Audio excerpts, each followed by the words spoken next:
Assalamualaikum warahmatullahi wabarakatuh. Baik lagi di channel Tema Project. Sebelumnya jangan lupa subscribe, like, dan dukung terus channel Tema Project untuk terus berkembang.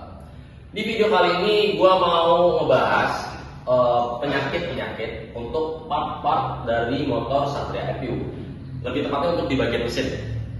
Kita langsung aja ya lanjut, karena udah ada beberapa part yang udah gue kumpulin dan udah gue analisa juga, udah banyak lah intinya yang bener-bener gue pahamin dari unit satu ini ya, untuk di unit Satria FU.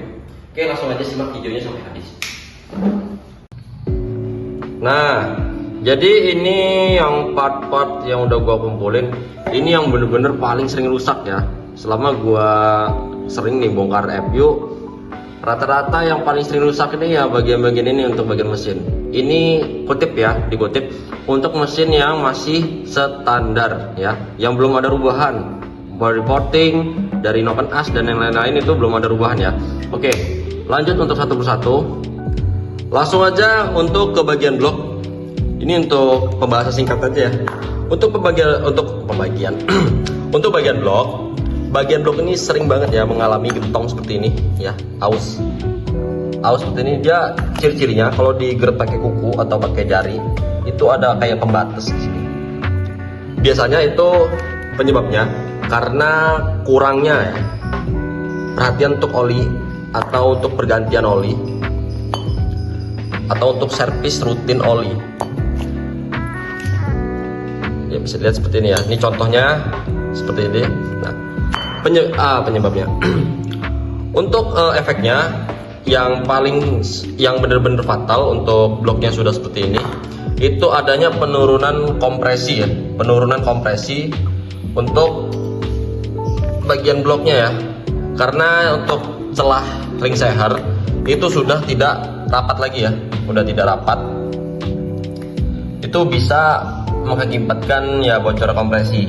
Ciri-ciri kompresi yang bocor masuk ke dalam mesin itu, oli yang baru diganti seminggu itu oli udah cepet hitam karena adanya partikel-partikel dari sisa pembakaran itu ikut tercampur dengan oli. Lalu untuk waktu di pagi hari atau waktu mesin panas itu biasanya keluar asap putih ya, tapi tipis, tidak tebal. Nah, efeknya lagi yang ditimbulkan itu untuk bagian ini tetap halus, tapi suara dari mesin itu sendiri kebelotak ya, ngatak suaranya dia karena seher itu goyang, ngeplek ya seperti ini. Nah, lanjut untuk ke bagian ini, untuk ke bagian lidah tensioner. Lidah tensioner ini sering banget mengalami keretakan ya karena kemakannya usia. Nah, jadi apa yang ditimbulkan kalau misalkan lidah tensioner ini retak?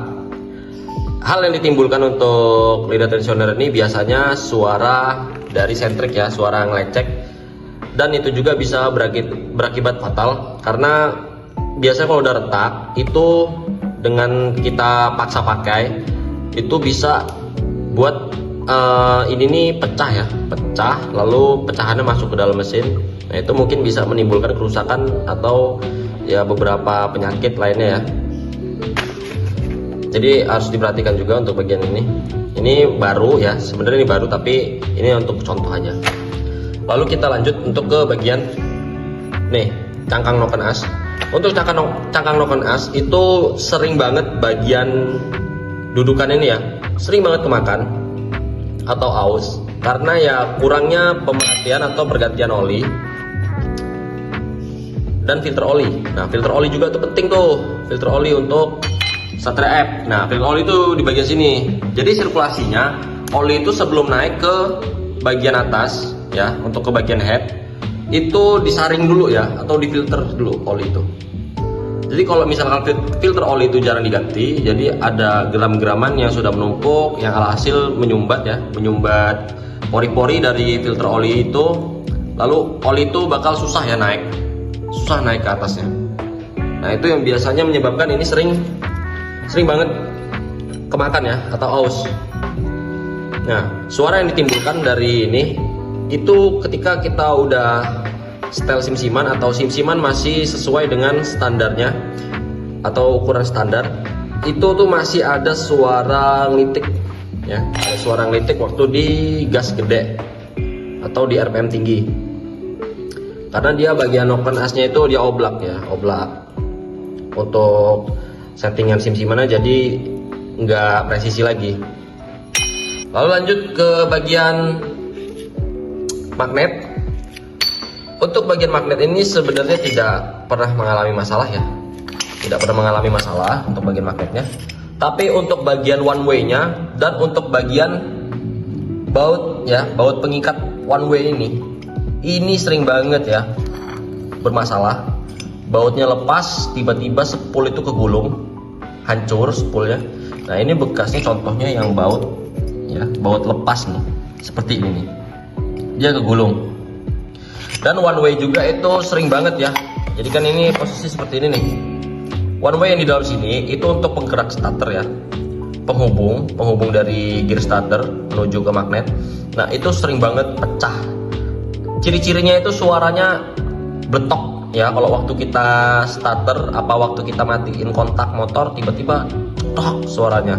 Nah itu bagian ininya yang benar-benar harus diperhatikan.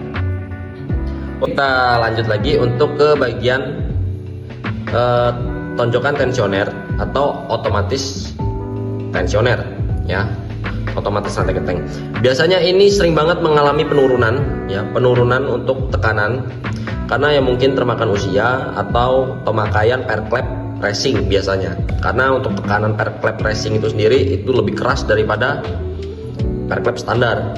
Jadi untuk pekerjaan dari part ini nih keras banget gitu, maksudnya besar ya pekerjaannya.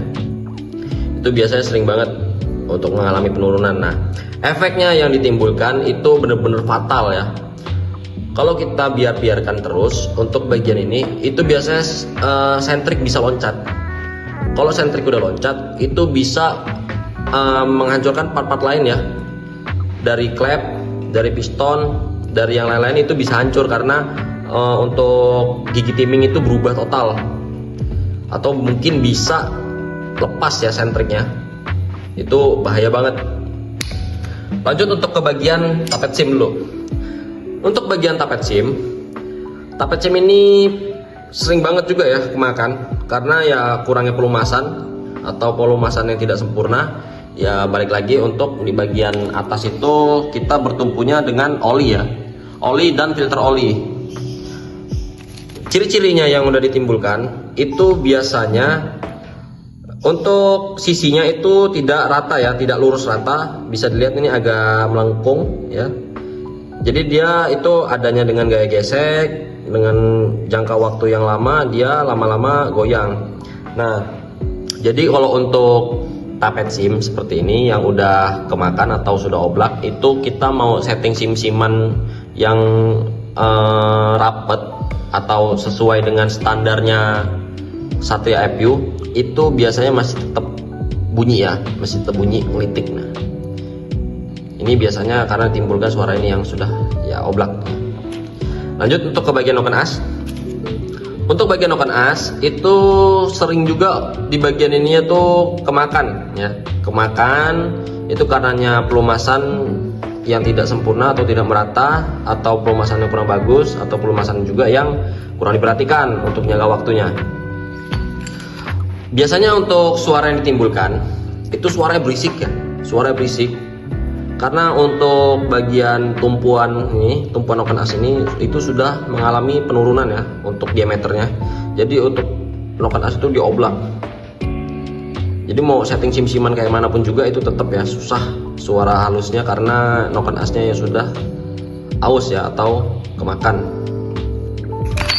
Lanjut untuk ke bagian satelit kopling. Nah, mungkin teman-teman ada nih yang susah untuk menetralkan motor FPU, atau ada yang susah untuk memasukkan gigi atau keras atau yang lain-lain lah untuk bagian rasio ya, untuk bagian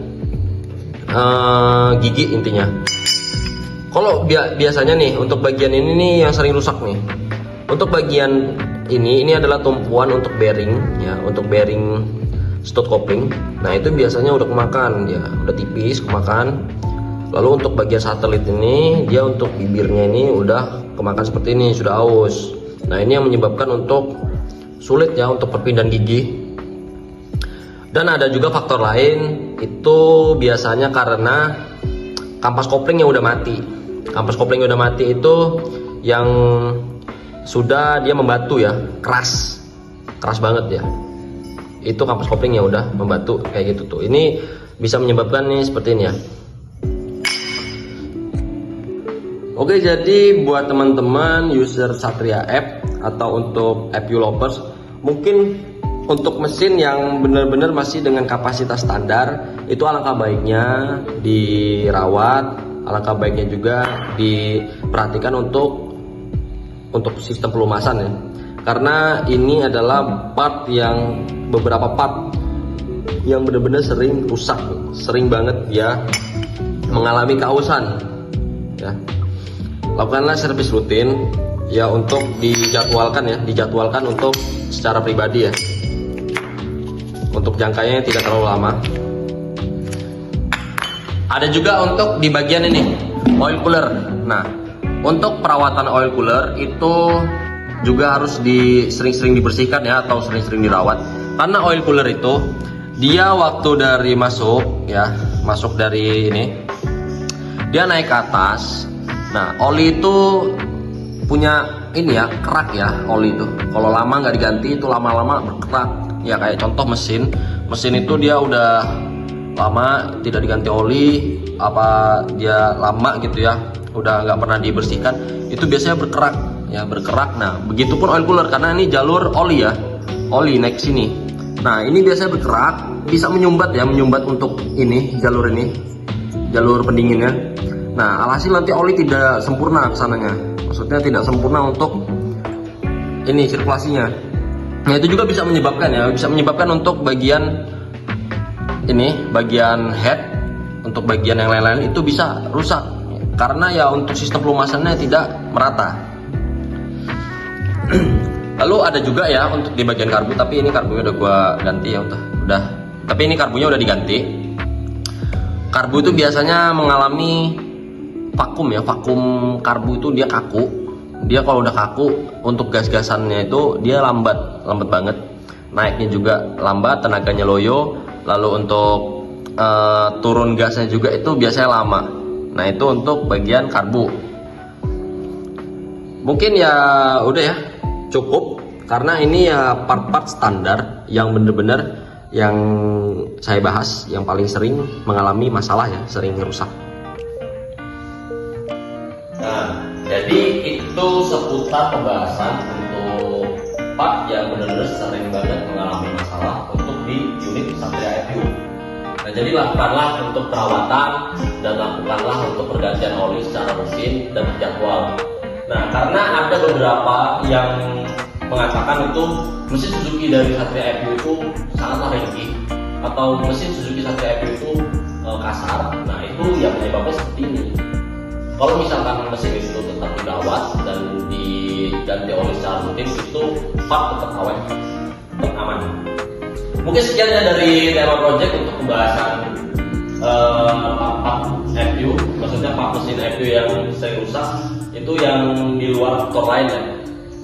Sekian dari tema project, mengucapkan ya wassalamualaikum warahmatullahi wabarakatuh.